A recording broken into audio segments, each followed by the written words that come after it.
Lights, camera, action. Welcome to Q Skill 3. We're going to be looking at the factor theorem.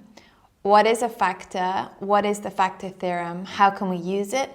And how can we prove it? So let's get started.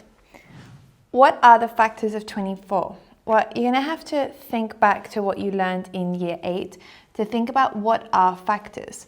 So factors are numbers that divide imperfectly and leave no remainder. So for example, 1 times 24, 2 times 12, these are all factors.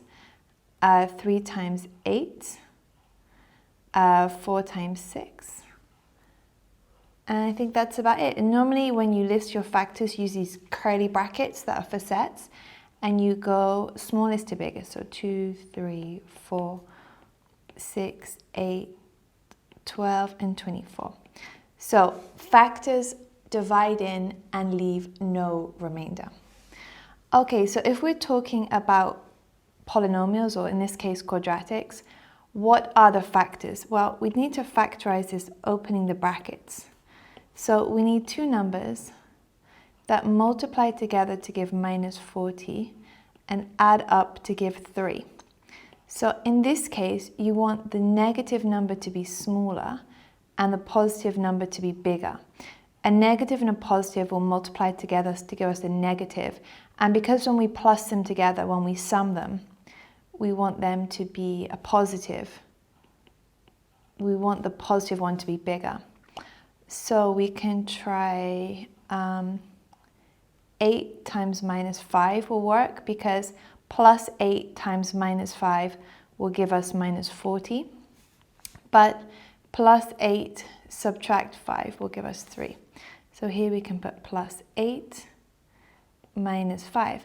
And this is now, the factors are x plus 8 and x minus 5. Those are the two factors. Because it's power 2, they're going to be two factors. If it's cubic or power 3, you'd be looking for normally 3 factors. Now, the difference between the factors and the roots are usually, if you have this equal to 0, what you can say is, if this polynomial factorizes like this, in order for it to be equal to 0, one of these two has to be 0, right? So 0 times something can be equal to 0, or something times 0. So if we have x plus 8 equal to 0, that would give us x equals to minus 8 if we put the plus 8 on the other side, so 0 take away 8. Or similarly, we could have x minus 5 equals to 0, x equals 0 plus 5, x can equal to 5. Okay, so we've got two answers. And if you want to take your calculator, you can also check these. So say, for example, we substitute back into the original equation.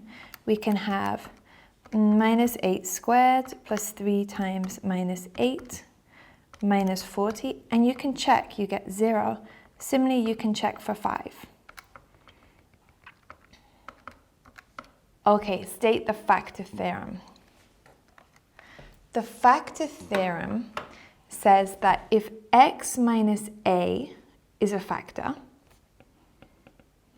so for example here, x plus 8 was a factor, then when we substitute in a, we should get, the answer should be 0. So for example, if x minus a is a factor, so in this case, x plus 8 was a factor, so the root was x equals to minus 8, or a was minus 8. When we substituted that back here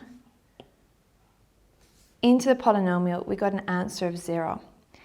Can you prove the factor theorem? Okay, now proving the factor theorem relies upon the fact that if it's a factor, okay, you should be able to express your polynomial like this: x minus a times by the quotient. So in our case, we could express our polynomial as, so say we take the example where x minus 8, or x plus 8, sorry, was the factor. We can express ours as x plus 8 times by in this case, it would be x minus 5, okay? So this would be the quotient. If you want to check that works, if you had, for example, x plus 8 as your factor, here you would have x squared plus 3x minus 40, okay? So this is our factor here. And we can do long division like we did previously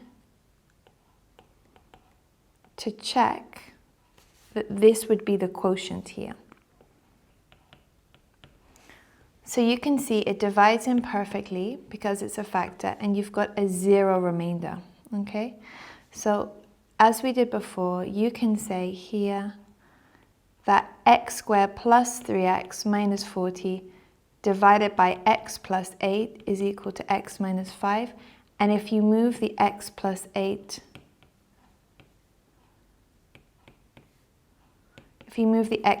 up here, you can see that you can rewrite your polynomial as the factor times the quotient, okay?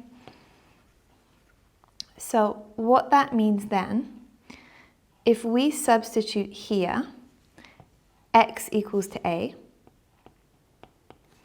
So everywhere we had x, we would replace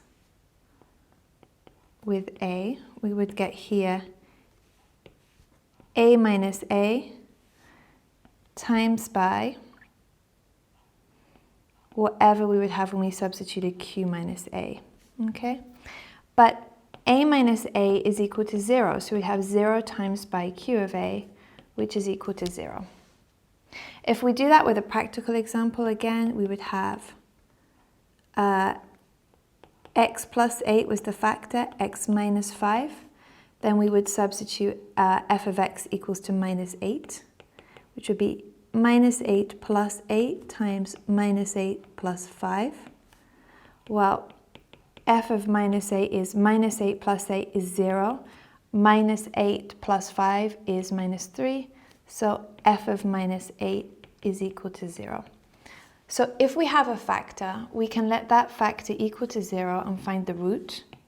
And if we substitute the root into the original polynomial, the answer should be 0. If it's 0, it's a factor. If you want to look at it nicely written out, we've got it done here.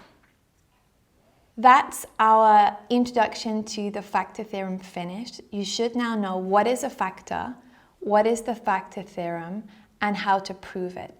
In the next key skill, we're going to be looking at more practical examples. How can you use it? More of the exam style questions now you know what it is. Before you continue, make sure that you've done all your key skill questions on the website or in your workbook if you've downloaded. If you haven't downloaded that, then the link will be below, or you can download it directly from the materials on the website. And I'll see you in the next key skill. Bye for now.